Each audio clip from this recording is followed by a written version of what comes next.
Hi everyone. तो कल test है और आज मैंने एफ़र्ट लगाए हैं, कुछ जितना मैं कर सकता था उतना मैंने किया।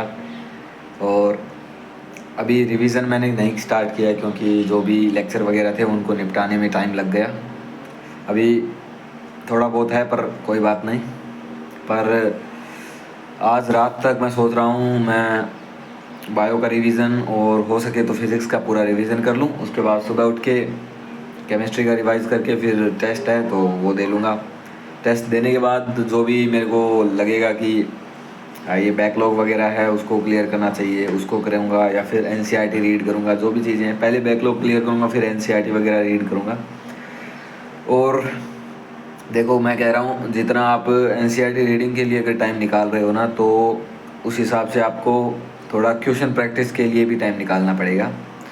क्योंकि जैसे एनसीईआरटी क्लासेस आप ये कर रहे हो, जैसे क्लासेस ले रहे हो उनका रिवीजन कर रहे हो, वो तो सब लेक्चर का ही हो रहा है, सब सब्जेक्ट का ही हो रहा है। पर जैसे आप एनसीईआरटी को एक स्पेसिफिक टाइम देना पड़ेगा, वैसे तो नहीं दे रहे हो तो देना पड़ेगा, थोड़ा टाइम निकालना पड़ेगा।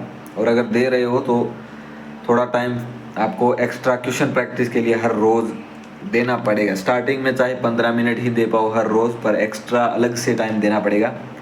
जिससे क्या होगा, आपकी थोड़ी थिंकिंग थोड़ी डेवलप होगी, जिससे क्वेश्चन करने की स्पीड बढ़ेगी। आपको पता लगेगा कि क्वेश्चन में क्या क्या प्रॉब्लम्स आती है। जैसे ज़्यादातर फॉर्मूला याद नहीं होता, कैलकुलेशन अगर इतनी टफ आ जाती है तो उसको टाइम कितना लगता है, वो वैसी सारी दिक्कतें आएंगी। तो उनको फेस करना सीखना है। इसलिए हर रोज़ थोड़ा टाइम निकालो क्वेश्चन प्रैक्टिस के लिए। एनसीईआरटी देखो हर रोज़ चाहे एक पेज भी पढ़ो मिनिमम, पर हर रोज़ एनसीईआरटी पढ़ो।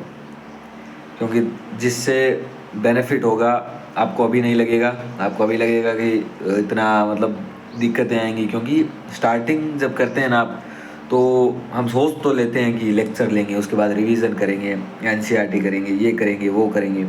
पर जब हम एक्चुअल में उसका प्रैक्टिकल करते हैं ना, तो हमको पता लगता है कि ये सारी चीज़ें करना बहुत ज़्यादा टाइम मैनेजमेंट मांगता है। तो उसके लिए लगना पड़ेगा 14-15 घंटे, 14 to 15 आवर्स लगभग हमको दिन में निकालने ही पड़ेंगे एज ए ड्रॉपर। 11th-12th में है तब तो देखो, 11th में हो तो सिर्फ 11th का सिलेबस करना है, 12th में हो तो सिर्फ, अगर 12th में हो तो थोड़ी बहुत तो 11th पढ़ी होगी, उतना टफ नहीं होता है। पर ड्रॉपर के लिए एज ए, एक तो प्रेशर बहुत गंदा होता है। 12th वालों के लिए भी होता है भाई, उनके पास भी हमारे जैसा ही एक ही साल है, पर वो उनके पास वो डर होता है कि मुझे ड्रॉपर नहीं बनना। हमारे अंदर ये है कि हम ड्रॉपर हैं पर हमको और ड्रॉप नहीं लेने, ये लास्ट ड्रॉप रखना है। तो बस यही चीज़ें हैं, इनसे बचना है तो थोड़ी थोड़े हर रोज़ थोड़ी थोड़ी चीज़ें करनी पड़ेगी, जो कि लॉन्ग टर्म में हमको बहुत ज़्यादा फ़ायदा देगी। तो बेस्ट ऑफ लक, पढ़ते रहो और जो टेस्ट है उसमें बेस्ट करना है। बाय।